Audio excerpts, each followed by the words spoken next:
नमस्कार. महाराष्ट्र स्टेट बोर्डाच्या 12वीच्या विद्यार्थ्यांसाठी आणि त्यांच्या पालकांसाठी एक अत्यंत महत्त्वाची वेळ जवळ आली आहे. होय, निकालाची वेळ. साहजिकच थोडी धाकधूक असेल, पण टेन्शन घ्यायची अजिबात गरज नाही. आजच्या या विशेष माहितीत आपण बोर्डाने नुकत्याच जाहीर केलेल्या अधिकृत नोटिफिकेशनचं अगदी सविस्तर विश्लेषण करणार आहोत. निकालापासून ते पुढच्या प्रत्येक प्रक्रियेपर्यंतची अगदी बारीक-सारीक माहिती आपण सोप्या भाषेत समजून घेणार आहोत. तर सुरू करूया. चला तर मग थेट मुद्द्यावर येऊया. आजच्या या सत्रात आपण नक्की काय काय पाहणार आहोत. 1. निकालाची अचूक तारीख आणि वेळ. 2. रिझल्ट पाहण्यासाठीच्या अधिकृत वेबसाईट्स कोणत्या आहेत. 3. गुणपडताळणी आणि छायाप्रतीचे नियम. 4. पुनर्मूल्यांकन कसं करायचं त्याची माहिती. आणि 5. श्रेणी सुधार आणि पुरवणी परीक्षांचे पर्याय. आता कोणतीही माहिती खरी आहे की नाही हे कसं ओळखायचं. म्हणूनच आपण आपली सुरुवात थेट राज्य मंडळाने काढलेल्या या अधिकृत परिपत्रकाच्या पहिल्या पानापासूनच करत आहोत. हे ओरिजिनल डॉक्युमेंट आहे, त्यामुळे यातली प्रत्येक गोष्ट 100% खात्रीशीर आहे. अफवांवर अजिबात विश्वास ठेवायचा नाही. थेट बोर्डाकडून आलेली ही माहितीच आपण ग्राह्य धरणार आहोत. सर्वांच्या मनात सध्या जो सर्वात मोठा प्रश्न आहे तो म्हणजे निकाल नक्की कधी आणि किती वाजता लागणार. वळूया आपल्या पहिल्या मुद्द्याकडे. तर तारीख आणि वेळ नोंदून ठेवा. शनिवार 2 मे 2026 रोजी बरोबर दुपारी 1 वाजता निकाल ऑनलाईन जाहीर होणार आहे. आता 1 वाजता म्हणजे काय होतं माहिती आहे ना? लाखो विद्यार्थी एकाच वेळी वेबसाईटवर जातात, त्यामुळे बरोबर 1च्या ठोक्याला निकाल ऑनलाईन दिसेल. ही अतिशय महत्त्वाची वेळ सर्वांनी लक्षात ठेवायची आहे.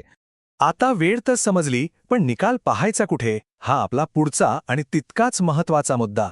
यावर्षी ट्रॅफिक जास्त असल्यामुळे सर्व्हर डाऊन होऊ नये म्हणून बोर्डाने चक्क 7 अधिकृत वेबसाईट्सची यादी दिली आहे. हे अतिशय उत्तम नियोजन आहे. या डिजिलॉकर, महा HSC बोर्ड, MKCL यांच्यासोबतच काही खाजगी पोर्टलसुद्धा आहेत.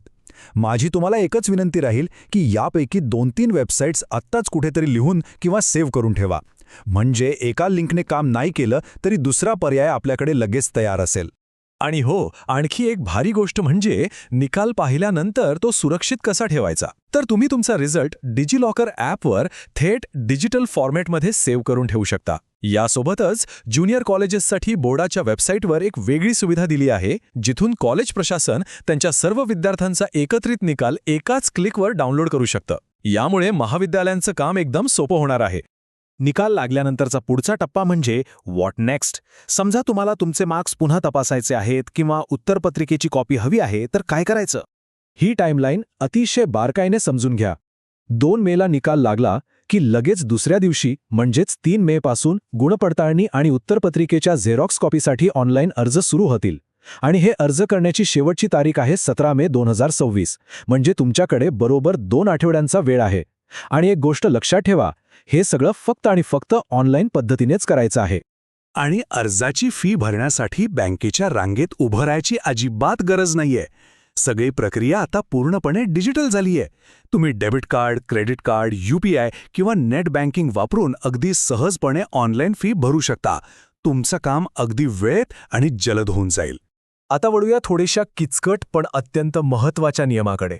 तो म्हणजे पुनर्मूल्यांकन किंवा ज्याला आपण रिव्हॅल्युएशन म्हणतो.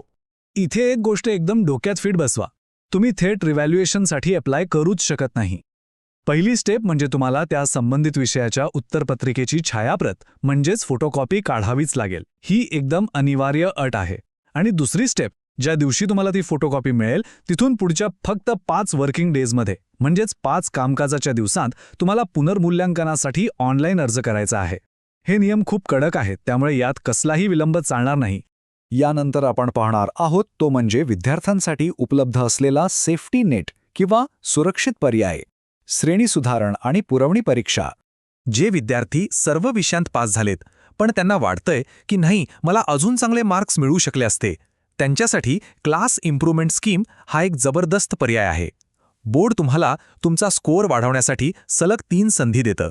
पहिली संधी लगेच जून-जुलै 2026 मध्ये, दुसरी फेब्रुवारी-मार्च 2027 मध्ये आणि तिसरी जून-जुलै 2027च्या परीक्षेत. त्यामुळे गुण सुधारण्याची उत्तम संधी आपल्या हातात आहे. पण जे विद्यार्थी दुर्दैवाने एखाद्या विषयात मागे राहिले असतील, त्यांनीही निराश व्हायचं काहीच कारण नाही. जून-जुलैमध्ये लगेच सप्लिमेंटरी म्हणजेच पुरवणी परीक्षा होणार आहे. फक्त एकच लक्षात ठेवा, या परीक्षेचे फॉर्म भरण्याच्या तारखा या परिपत्रकात दिलेल्या नाहीत. त्यासाठी बोर्ड लवकरच एक नवीन परिपत्रक काढेल, त्यावर आपल्याला लक्ष ठेवावं लागेल. या संपूर्ण माहितीची सांगता आपण या अधिकृत डॉक्युमेंटच्या शेवटच्या पानाने करत आहोत. इथे तुम्ही पाहू शकता राज्य मंडळाचे सचिव डॉक्टर दीपक माळी यांची 30 एप्रिल 2026 ची स्वाक्षरी आहे. याचाच अर्थ आपण आत्तापर्यंत जी काही चर्चा केली आहे ती 100% अधिकृत आणि पारदर्शक आहे. कुठल्याही फेक न्यूजला बळी पडण्यापेक्षा अशाच प्रमाणित माहितीवर विश्वास ठेवा. तर मित्रांनो, 2 मेला दुपारी 1 वाजता निकाल लागणार आणि त्यानंतर पुढचे 2 आठवडे काय काय करायचं हे सगळं आता तुमच्यासमोर एकदम क्लिअर आहे. निकाल काहीही लागो, घाबरायचं नाही, कारण प्रत्येक परिस्थितीसाठी मार्ग उपलब्ध आहेत. हे सर्व पर्याय स्पष्टपणे समोर असताना आता शांतपणे विचार करण्याची वेळ आहे की यापुढील पावले तुमच्या भविष्यातील शैक्षणिक प्रवासाला कशी योग्य दिशा देतील. तयारी ठेवा, संयम बाळगा आणि मिळणाऱ्या प्रत्येक संधीचा विचारपूर्वक वापर करा. तुमच्या यापुढच्या प्रवासासाठी माझ्याकडून खूप खूप शुभेच्छा.